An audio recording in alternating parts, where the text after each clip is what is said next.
নমস্কার, ব্রেকিং বাংলায় আপনাদের স্বাগত। আমি জয়ন্ত মজুমদার। রবিবার দিন খবরটা শুনে আমি খুব একটা অবাক হইনি।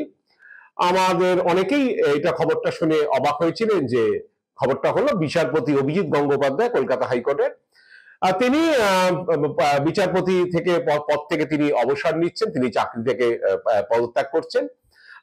রিটায়ারমেন্টের কয়েক মাস তার বাকি এবং তিনি বৃহত্তর ক্ষেত্রে যাবেন, মানে রাজনীতির ক্ষেত্রতেই যাওয়ার একটা ইঙ্গিত বা আভাস তিনি দিয়েছেন।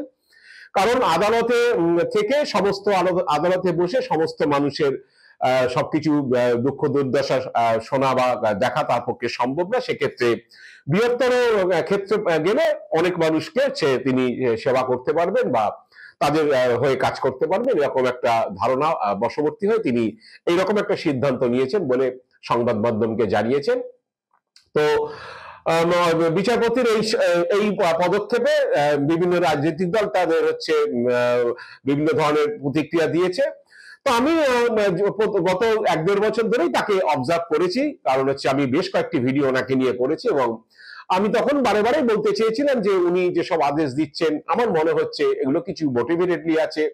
অনেক ক্ষেত্রেই আইনজীবীরা ওনার আদেশ নিয়ে কি বলে তারা সমালোচনা করেছেন, অনেকে আইনের বাইরে গিয়ে আইন আদেশ দিচ্ছেন বলে সমালোচনা করেছেন, এই ধরনের সমালোচনা হচ্ছিল। তো বলি যে বিগত বামফ্রন্ট সরকার চলে যাওয়ার আগেও কিন্তু বামফ্রন্ট সরকারের বিরুদ্ধে বেশ কিছু কলকাতা হাইকোর্টের বিচারপতি, বেশ কয়েকজন বিচারপতি বেশ কয়েকটি মামলায় তারা খুব যুগান্তকারী রায় দিয়েছিলেন। আপনারা মনে আছে আপনাদের যে সিঙ্গুর জমি অধিগ্রহণ নিয়ে যে রায় দেওয়া হয়েছিল সেই অধিগ্রহণ বেআইনি, নন্দীগ্রামে গুলি চালনা বেআইনি বলে রায় দেওয়া হয়েছিল, রিজানুর রহমান হত্যাকাণ্ড যে মৃত্যু, অস্বাভাবিক মৃত্যু, সে নিয়ে সিবিআই তদন্ত।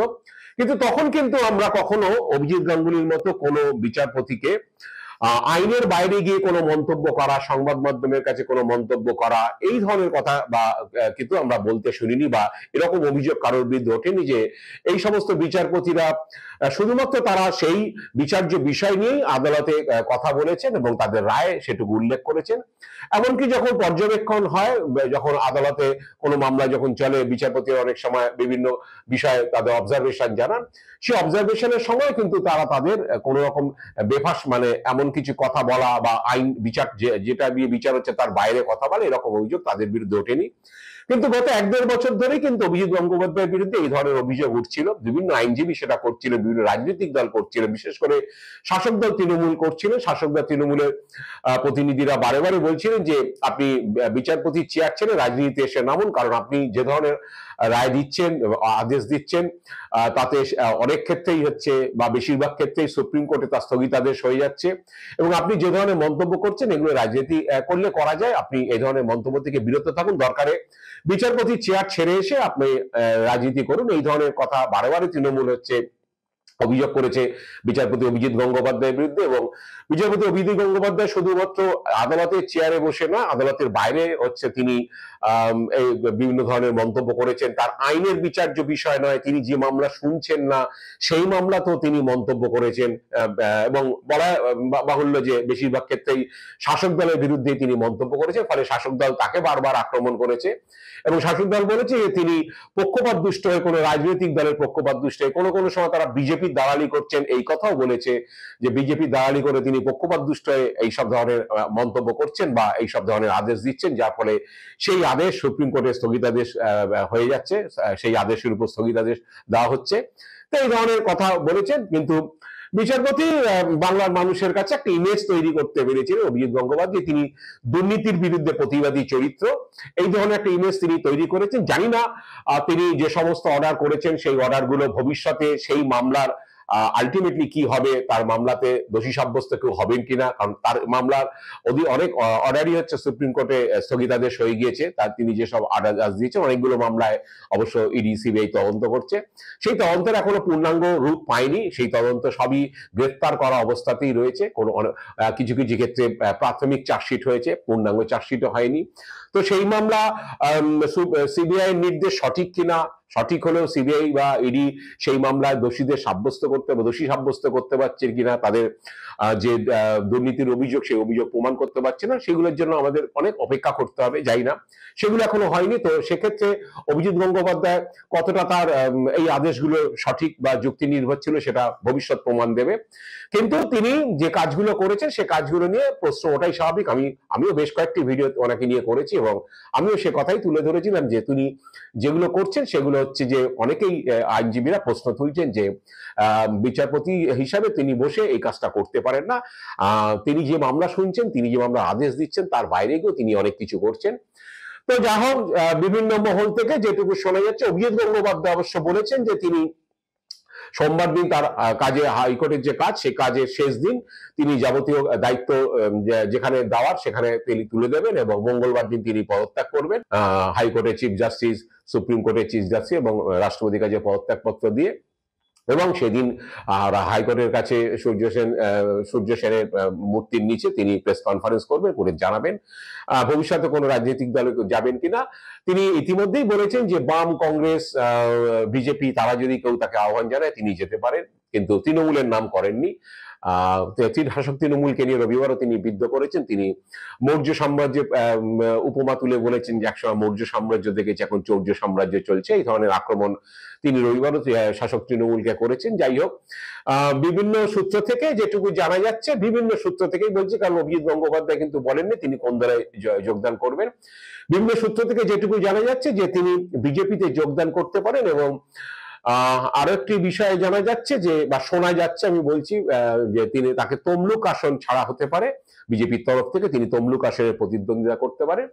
শুভেন্দু অধিকারী বা বিজেপির নেতারা কিন্তু এখনো সেইভাবে ভাঙেননি। শুভেন্দু অধিকারী বলেছেন যে, শুভেন্দুর বক্তব্য যে আগে অভিজিৎ বাবু পদত্যাগ করুন, তারপরে তিনি তার প্রতিক্রিয়া জানাবেন।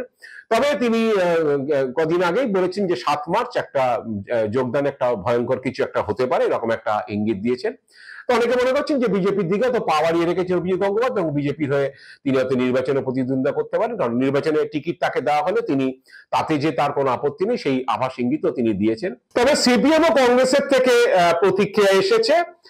সিপিএম এর বিকাশ ভট্টাচার্য আইনজীবী, তিনি অভিজিৎ গঙ্গোপাধ্যায়ের ব্যাপারে হচ্ছে খুবই গদগদ, কারণ বিভিন্ন সময় দেখা গিয়েছে তিনি অভিজিৎ গঙ্গোপাধ্যায়ের প্রশংসা করেছেন। অভিজিৎ গঙ্গোপাধ্যায় অবশ্য বিকাশ ভট্টাচার্যের খুবই প্রশংসা করেন। তিনি প্রকাশ্যে বলেও ফেলেছিলেন যে বিকাশ ভট্টাচার্য তার আইনের গুরু। যাই হোক, এখন অভিজিৎ গঙ্গোপাধ্যায় বিজেপিতে যোগদান করার যে আভাস ইঙ্গিত পাওয়া যাচ্ছে বা বিভিন্ন মহল থেকে শোনা যাচ্ছে, তাতে হয়তো বিকাশবাবু একটু অপ্রস্তুতে পড়েছেন বা তার হয়তো বলা যায় একগাল মাছি হয়েছে, বা সিপিএম এর তরফে বলা যায়।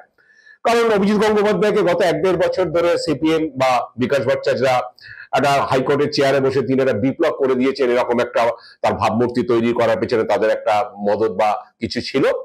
তো এইটার পরে বিকাশ ভট্টাচার্য যে প্রতিক্রিয়া দিয়েছেন, তিনি বলেছেন যে আদালতের এজলাসে বসে অভিজিৎ গঙ্গোপাধ্যায় একটা ইমেজ তৈরি করেছেন দুর্নীতি প্রতিবাদী হিসাবে। তো যদি তিনি বিজেপিতে যোগদান করেন তাহলে সেই ভাবমূর্তি তার নষ্ট হবে, এইটা তিনি বলেছেন। এবং একই সঙ্গে তিনি বলেছেন যে তৃণমূল তার বিরুদ্ধে যে অভিযোগ করত পক্ষপাত দুষ্টের, তৃণমূলের সেই অভিযোগ প্রতিষ্ঠা পেয়ে যাবে। একইভাবে তিনি বিকাশবাবু বলেছেন যে অভিজিৎ গঙ্গোপাধ্যায় যদি তৃণমূলে যোগদান করে তাহলে তার বিশ্বাসযোগ্যতা নষ্ট হবে। তো কংগ্রেসের অজিত চৌধুরীও অভিজিৎ গঙ্গোপাধ্যায়ের এই সিদ্ধান্তকে স্বাগত জানিয়ে বলেছেন যে কংগ্রেসে তাকে আমরা স্বাগত জানাচ্ছি, তিনি যদি চান কংগ্রেসে যোগদান করতে পারেন। এমনকি অভিজিৎ গঙ্গোপাধ্যায়কে হচ্ছে মুখ্যমন্ত্রী পদপ্রার্থী হিসাবে নিয়ে লড়াই করতে তারা প্রস্তুত, এরকম প্রতিক্রিয়া অধীরবাবু দিয়েছেন।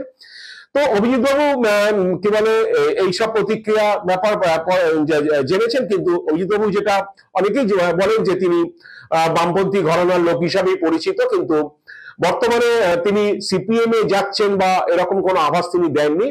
তো স্বভাবতই একটুখানি বিকাশ বাবুরা একটুখানি হতাশ হয়েছেন, কারণ অনেকেই মনে করেছিলেন যে অভিজিৎ বাবু কোনোদিন যদি রাজনীতিতে আসেন সেক্ষেত্রে তো বামপন্থী রাজনীতিতে আসতে পারেন, কিন্তু তিনি যেহেতু এই ধরনের কোনো প্রতিক্রিয়া বা আভাস দেননি, তাতে মনে করা হচ্ছে যে তিনি এত বিজেপির দিকে যেতে পারেন, আর কংগ্রেসে যাওয়ার তো প্রশ্নই আসে না।